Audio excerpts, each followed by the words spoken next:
کیونکہ آج مجھے کہا گیا ہے کہ وہاں سے بھی پروگرام ہے اور ساری چیزیں تو بہت زیادہ وقت منظر نہ لیجیے گا. تو میں بات اشارے میں آپ کو کر دوں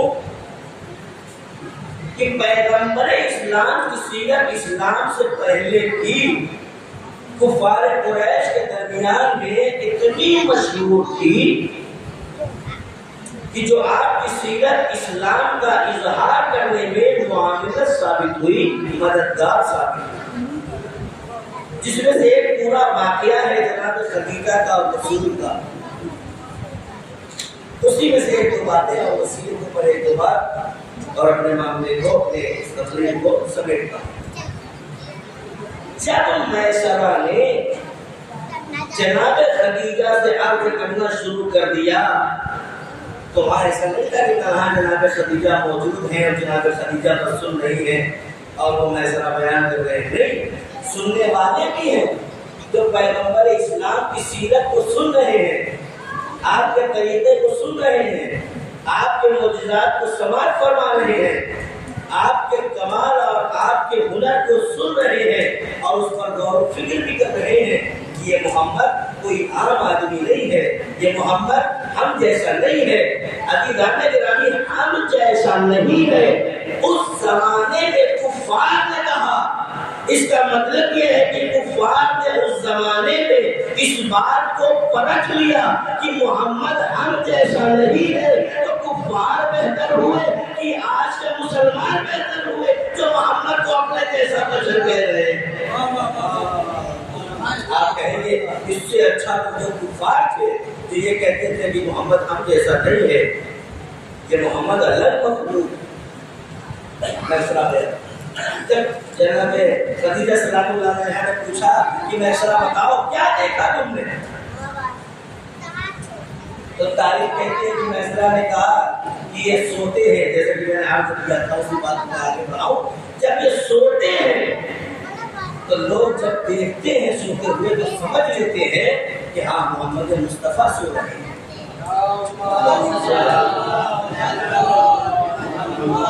محمد سو رہے ہیں، اس لیے کہ چادر کے اندر سے نور چھن چھن کے نکلتا تھا. تو عزیزان گرامی، اس کا مطلب یہ ہوا کہ اگر پیغمبر اسلام کو اپنی جان بچانے کے لیے کسی ایسے وسیلے کی ضرورت پڑ جائے کہ جس کے ذریعے سے پیغمبر اسلام کی جان بچ جائے اور تمام صحابہ کے درمیان سے تنہا علی ابن ابی طالب کو چن لینا اس بات کی دلیل ہے کہ محمد جیسا پورے عالم عرب میں کوئی نہیں تھا سوائے علی ابن ابی طالب. سوائے علی ابن ابی طالب کے کوئی ایسا بشر نہیں تھا جو پیغمبر اسلام سے ہو بہو مشابہ ہو. کیا کہا رسول سے، یا رسول اللہ آپ جائیے میں آپ کے بستر پر سو جاتا ہوں. رسول نے کہا سو جاؤ. کہا سو جاتا ہوں. فقط ایک جملہ پوچھا تھا، یا رسول اللہ کیا میرے سونے سے آپ کی جان بچ جائے گی؟ رسول نے کہا ہاں آپ کے سونے سے میری جان بچ جائے گی. اور ایسا اللہ نے حالات اور سازگار بنایا کہ پیغمبر اسلام ان کے درمیان سے گزر گئے اور کفار قریش نے پیغمبر اسلام کو نہیں دیکھا. رات بھر علی بستر کے نیچے، بستر کے اوپر سوتے رہے چادر اوڑھ کے. رات بھر نور چھن چھن کے نکلتا رہا. 19-20 کا بھی فرق نہ ہوا. رات بھر کفار قریش سمجھتے رہے محمد سو رہے ہیں، محمد سو رہے ہیں، محمد سو رہے ہیں. ان کا رہبر، ان کا لیڈر ابو جہل جب صبح نمودار ہونے لگی اور صبح تک ہر انسان سمجھ رہا تھا محمد سو رہے ہیں، اس لیے کہ جیسا نور محمد کا تھا ویسے ہی نور وہاں سے بھی نکل رہا. اب تاریخ کہتی ہے جیسے ہی ابو جہل نے وہ کھینچا ہے چادر، جیسے ہی چادر اب طے ہوا، جیسے ہی چادر کو کھینچا جائے سب کے سب تلواریں محمد کو سینے میں کاٹ دیں. سب آمادہ ہیں، سب تلواریں سے کیا ہے. 40 قبیلے ہیں، 40 قبیلوں سے لوگوں کو بلایا گیا ہے تاکہ محمد کے قتل میں 40 قبیلے شامل ہو جائے. سب کے سب آگے بڑھے. ابو جہل نے جیسے ہی پردہ پکڑا اور جیسے ہی کھینچا اور لوگوں نے تلواریں سوچا کہ محمد کے سینے میں گاڑ دے، ابو جہل نے فوراً سب کو روکا اور روکنے کے بعد کہا جلدی سے یہاں سے نکلو، جلدی سے یہاں نکلو، بلکہ یوں کہا کہ بھاگو۔ لوگوں نے کہا کیا ہوا ابو جہل؟ کہا بھاگو، وہ رحمت یزدان تھا، یہ قہر جلی ہے، وہ رحمت یزدان تھا، یہ قہر جلی ہے، سنتے ہیں قضا اس کے محلے کی گلی ہے۔ احباب اگر جان بچانا ہے تو بھاگو، تم جس کو سمجھتے تھے محمد مولی ہے۔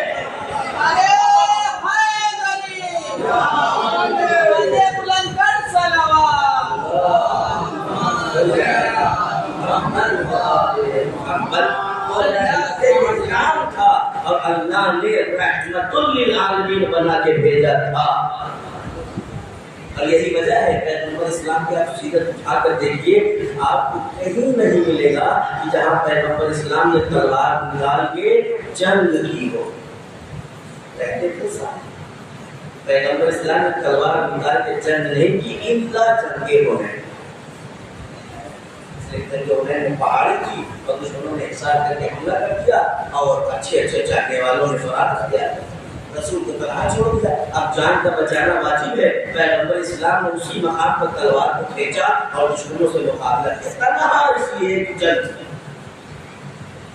لوگوں نے یہی سوال مولا متقیان سے کر لیا، یا علی آپ ہر میدان میں جنگ نکال کر جنگ کرتے ہیں تلوار کے ذریعے سے، اور نبی تلوار نکال کر جنگ نہیں کرتے، آخر راز کیا ہے؟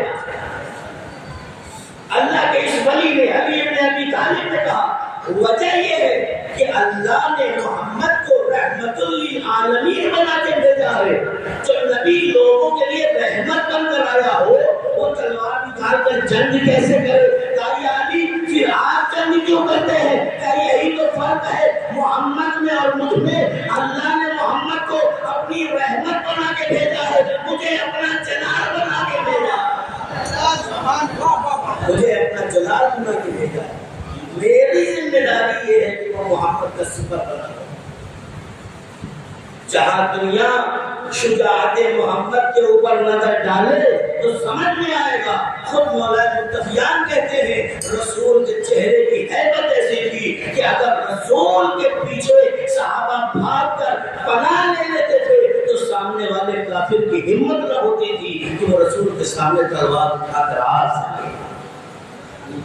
مولا متقیان کہتے ہیں کہ لوگ مصیبت کے وقت ہماری پشت پناہی میں آتے تھے اور جب ہمیں ضرورت ہوتی تھی تو ہم محمد مصطفیٰ کی پشت پناہی۔ تمام کمالات مولا کائنات یاد اٹھا کر پڑھ لیجیے، سارے کمالات کسی مقام پر ختم ہو جاتے ہیں، یہ ساری چیزیں ساری فضیلتیں محسوس ہے مولا کائنات سے، اور مولا کائنات کہتے ہیں کہ ہم کو اگر پناہ لینی ہوتی تھی تو ہم محمد مصطفیٰ کے پیچھے اپنی جان کو بچایا کرتے تھے، یعنی پناہ لیتے تھے، مگر نہ مولا کائنات کو کبھی نہ جنگ سے ڈرے ہیں نہ موت سے ڈرے۔ تو ابھی ڈرنے کے رہے میں سرا نے ایک بات اور بتایا، کاش شہزادی یہ جو محمد ہے یہ جہاں سے گزر جاتا ہے اس کے جسم سے خوشبو آتی ہے، اور ایسی خوشبو کہ کفار و مشرکین بھی دو تین دن بعد بھی اس بات کو بتا دیتے ہیں ضرور یہاں سے محمد گزرے تھے، ضرور یہاں سے محمد گزرے تھے، اس لیے کہ آپ کے بدن میں ایسی خوشبو تھی کہ ایسی خوشبو نہ کسی پھول میں تھی نہ کسی عطر میں تھی۔ اور یہی وجہ ہے کہ محمد مصطفیٰ کے بدن سے جو خوشبو آتی تھی وہی خوشبو قدر پاک اور اہل بیت اطہار کے بدن سے بھی آتی تھی۔ اسی لیے امام حسن اور امام حسین نے حدیث قصہ میں اپنی والدہ فاطمہ زہرا سلام اللہ علیہا سے مخاطب یا امام انی شو انک راحتم طیبہ، کانہا رائحۃ جدی رسول اللہ، اے والد گرامی آپ کے بدن سے ایسی خوشبو آ رہی ہے جیسی نانا رسول خدا کے بدن سے آتی ہے، اور سب کے بدن سے وہی خوشبو، اس لیے کہ محمد مصطفیٰ کی ذات جو ذات ہے اسے خدا نے وہ کمال عطا کیا ہے کہ اپنے کسی نبی کو وہ کمال عطا نہیں۔ دنیا کو چاہیے کہ اسی محمد مصطفیٰ کو اپنی نجات کا وسیلہ بنائے، اس لیے کہ بغیر وسیلے کے نجات ممکن نہیں ہے۔ جناب موسیٰ علیہ السلام ہے، چھوٹے نبی ہے؟ نہیں، بہت بڑے نبی ہیں، اولو العزم نبی ہے، صاحب کتاب صاحب شریعت ہے، کلیم اللہ ہے، اللہ سے ہم کلام ہوتے ہیں، اللہ ان سے کلام کرتا ہے۔ اتنے بڑے نبی بیمار ہوئے، بدن کمزور ہو گیا، بنی اسرائیل کے لوگ آئے، آگے کے بعد کہتے ہیں یا نبی اللہ یہ جڑی بوٹی ہے، اسے آپ نوش فرمائیے، اسے پانی میں گھول کے پیجیے، آپ کو شفا مل جائے گی۔ جناب موسیٰ نے کیا کہا؟ جناب موسیٰ نے کہا مجھے اس کی ضرورت نہیں ہے، مجھے میرا اللہ صحت یاب کر دے گا، مجھے اللہ بغیر کسی دوا کے صحیح و سالم و تندرست بنا دے گا۔ کئی روز گزرتے رہے، جناب موسیٰ کی بیماری میں کمی نہ ہوئی، جناب موسیٰ کمزور پہ کمزور ہوتے چلے گئے۔ ایک دن جبرائیل کے ذریعے سے اللہ نے پیغام پہنچوایا، اے موسیٰ نبی، اے میرے کلیم، اے میرے کلیم اللہ، اے میرے حبیب، اے میرے نبی، دیکھو بنی اسرائیل نے جو جڑی بوٹیاں دی ہیں، جب تک ان جڑی بوٹیوں کو وسیلہ بنا کر استفادہ نہ کرو گے، میں خدا تمہیں شفا دینے والا نہیں ہوں۔ جب جناب کلیم نے پیغام الہی سن کر اس جڑی بوٹی کو وسیلہ بنا کر جب اس سے استفادہ کیا تو اللہ نے آپ کی بیماری سے آپ کو شفا دے دیا۔ اللہ کہنا چاہتا ہے جناب موسیٰ سے، اور کہا بھی موسیٰ چاہتے ہو کہ بغیر وسیلے کے تمہیں نجات مل جائے تو ممکن نہیں ہے، وسیلہ تمہیں بنانا پڑے گا، وسیلہ تمہیں اختیار کرنا پڑے گا۔ اور خود پیغمبر اسلام حدیث قدسی کے ذریعے یہ ارشاد فرماتے ہیں کہ كنت كنزا مخفيا فأحببت أن أعرف فخلقتك يا محمد۔ اللہ حدیث قدسی میں کہتا ہے میں چھپا ہوا خزانہ تھا، مجھے محبت ہوئی کہ میں خدا پہچانا جاؤں، مجھے دنیا والے پہچانے کہ میں خدا کون ہوں، میں خدا کس ذات کا مالک ہوں، میں کتنا بڑا رحیم ہوں، میں کتنا بڑا کریم ہوں، میں کتنا بڑا غفور ہوں، میں کتنا بڑا رحیم ہوں، میرے اندر کیسی رحمانیت پائی جاتی ہے، میں کیسے خطرناک ہوتا ہوں۔ فخلقتک یا محمد، تو اے محمد ہم نے آپ کو خلق کیا۔ اب بتائیے جب اللہ اپنی پہچان کے لیے محمد کو وسیلہ بنا رہا ہے تو ہم چاہنے والے اگر اپنی نجات کے لیے محمد اور آل محمد کو وسیلہ بنا لیں گے تو اس میں بدعت کی کیا بات ہے؟ ایک سلام پڑھ دے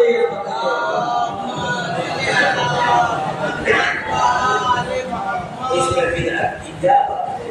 تو اس میں عیب کی کیا بات ہے جب اللہ اپنی پہچان کے لیے محمد کو وسیلہ بنا رہا ہے کہ محمد کے ذریعے سے کوئی پہچانا جائے؟ تو اگر ہم اپنی نجات کے لیے وسیلہ بنائیں تو پھر اس میں اعتراض کا کوئی رخ نہیں ملتا، اس میں اعتراض کی کوئی جگہ نہیں میسر ہوتی۔ عزیزان گرامی، آپ نے سماعت فرمایا کہ آج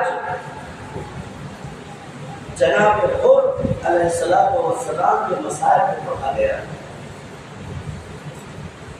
جناب حر علیہ السلام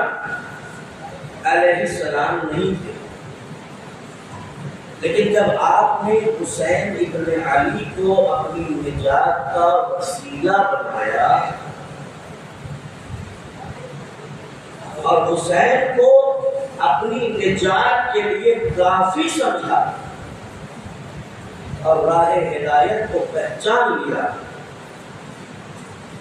تو اللہ نے ان کے دل میں ایسا نور پیدا کیا کہ جنہوں نے ایک لہجے میں حق اور باطل کو سمجھ لیا، اور جیسے ہی حق اور باطل کے درمیان میں تمیز کو پیدا کر لیا اور فوراً لشکر یزیدی سے نکل کر لشکر حسینی میں آ گئے۔ امام حسین علیہ السلام کا وہ جملہ اٹھ کے ایمان کے غم میں بیٹھے اور انہوں نے خیال کیا تو فاطمہ الزہرا کا خیال نہیں آیا۔ یہ وہ خیال تھا جو حسین ابن علی نے ان کے قلب میں ڈالا تھا۔ شب عاشور بہت پریشان ہے، کبھی خیمے میں، کبھی خیمے سے باہر، کبھی کسی ٹیلے میں جا کے بیٹھ جاتے ہیں، کبھی کھڑے ہو جاتے ہیں، کبھی چلنے لگتے ہیں تو کبھی دوبارہ خیمے میں چلے جاتے ہیں۔ بہت حیران ہے، پریشان ہے، اس طرح اب کرب کا عالم ہے، وہ تڑپ رہے ہیں۔ جب ایسا کرب غلام نے دیکھا، بیٹے نے دیکھا تو پوچھ کیا، کہا آقا؟ اب بیٹے نے کہا پاپا یہ آپ کے کرب کا عالم کیسا ہے؟ اور نے کہا تمہیں کچھ آوازیں سنائی دے رہی ہیں؟ جب بیٹے نے غور سے سنا تو چھوٹے چھوٹے ننھے ننھے بچوں کی آوازیں، ابو جان پیاس مارے ڈال رہی ہے، بابا جان پیاس مارے ڈال رہی ہے، کیونکہ اماں سکینہ پیاسی ہے، مادر گرامی اصغر پیاسا ہے، حل من ناصر ینصرنا۔ عزیزان گرامی، کوئی ہونا چاہیے جو حر کی مدد کرے۔ یہی حسین کا جملہ جو حر کی مدد کر رہا تھا، اور صرف الکش الکش کی صدائیں سن رہا تھا اور حق اور باطل کو پرکھ رہا تھا۔ جب حر کو اس بات کا یقین ہو گیا کہ آج حسین کے خیمے میں جو کرب اور بے چینی کا عالم ہے، اس کا ذمہ دار جو حر ہے اور کوئی نہیں، فوراً بیٹے سے کہا کہ میں حسین کی خدمت میں جانا چاہتا ہوں۔ تاریخ کے لیے بھائی کو لیا، بیٹے کو لیا، قرآن کو لیا اور لشکر یزیدی سے نکل کر اپنے ہاتھوں کو پہلے بڑھوایا ہو، کہا میرے ہاتھوں کو باندھ دو، اس لیے کہ وہ بہت بڑا خطا کار ہے اور بہت بڑا گناہ گار ہے اور حسین کی خدمت میں کھلے ہاتھ نہ جائے گا، غلاموں کے انداز سے جائے گا۔ قرآن لیا، تلوار بھی لی بدے ہاتھوں سے، اور خیام حسینی کی طرف بڑھ رہے ہیں۔ اب حسین کا دل دیکھیے، حسین نے اتنا ہونے کے بعد بھی جب حر کو اپنی خدمت میں آتا ہوا دیکھا تو فوراً مولا عباس کو حکم دیا، عباس آگے بڑھو، دیکھو میرا مہمان آ رہا ہے، جب میرے مہمان کا استقبال کرو۔ علی اکبر تم کھڑے نہ رہو، تم بھی آگے بڑھو، میرے لال قاسم تم بھی استقبال کو جاؤ، اور محمد تم بھی استقبال کو جاؤ۔ اتنا خوبصورت استقبال کرنے کے لیے حر کے پاس اکبر و عباس و قاسم و اور محمد کو بھیجا۔ جب حر نے یہ استقبال کا انداز دیکھا، حر اپنے ہی دل میں اور کھلنے لگا، جلدی سے مولا کی خدمت میں پہنچا اور اپنے آپ کو مولا کے قدموں پر گرا دیا، اور گرانے کے بعد کہا مولا یہ حر معافی کے قابل نہیں ہے، اے مولا اس حر کی خطاؤں کو معاف کر دیجئے۔ فوراً مولا حسین نے حر کو سینے سے لگایا، اور سینے سے لگانے کے بعد کہا حر تیری ماں نے کتنا اچھا نام رکھا تھا، تو دنیا میں بھی آزاد رہے گا، تو آخرت میں بھی آزاد رہے گا۔ تو ایک شرط رکھی حر نے، کہا مولا اگر شہزادی اندر سے کہہ دے کہ حر ہم نے تمہیں معاف کر دیا تو مجھے یقین ہو جائے گا۔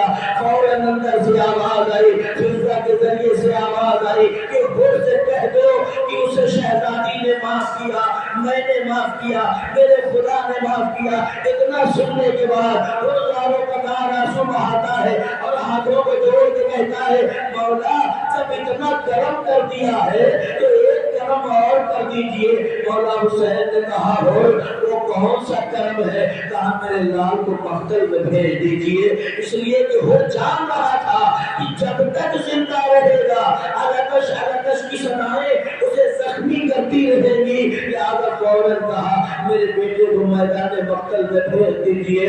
اور سے امام حسین نے کہا ہو تم تو ہمارے مہمان بن کے آئے ہو، ارے تم ہمارے مہمان بن کے آئے ہو، لیکن اب ہمارا عالم یہ ہے کہ ہمارے خیمے میں ایک بوند بھی پانی نہیں ہے کہ ہم تمہاری مہمان نوازی کریں۔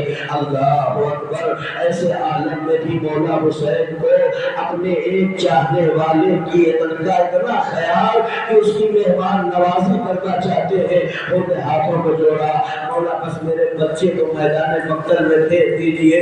تاریخ کہتی ہے امام حسین علیہ السلام نے اجازت دے دی، انہوں نے اپنے بچے کو سجایا، انہوں نے اپنے بچے کو سوارا، گھوڑے کو سوار کرایا، میدان مقتل میں بھیج دیا۔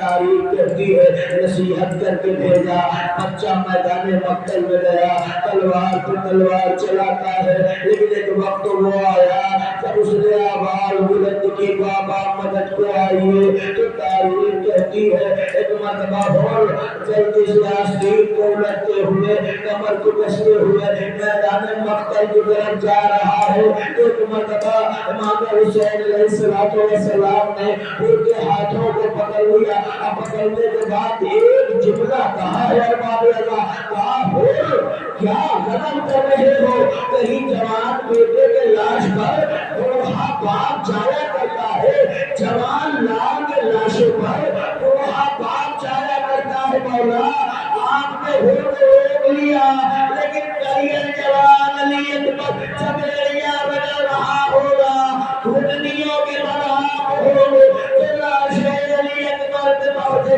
اے میرے لال علی اکبر، تیرے بابا کی بینائی چلی گئی ہے، آواز دو میرے لال، تیرا بابا تیرے لاشوں پہ آیا ہے۔ اے مولا گھٹنیوں کے بل لاش علی اکبر پہ پہنچیں گے، یہ تو ہر کا مقدر ہے کہ ہر کا مولا بھی زندہ ہے، ہر کو سنبھال دے رہا ہے، لیکن اے مولا آپ کو سنبھالنے والا کوئی نہ ہوگا، آپ چھوٹے چھوٹے بچوں کو وسیلہ بنائیں گے۔ اے بنی ہاشم کے بچوں، جوان لال کا لاشا بوڑھے باپ سے اٹھایا نہیں جائے۔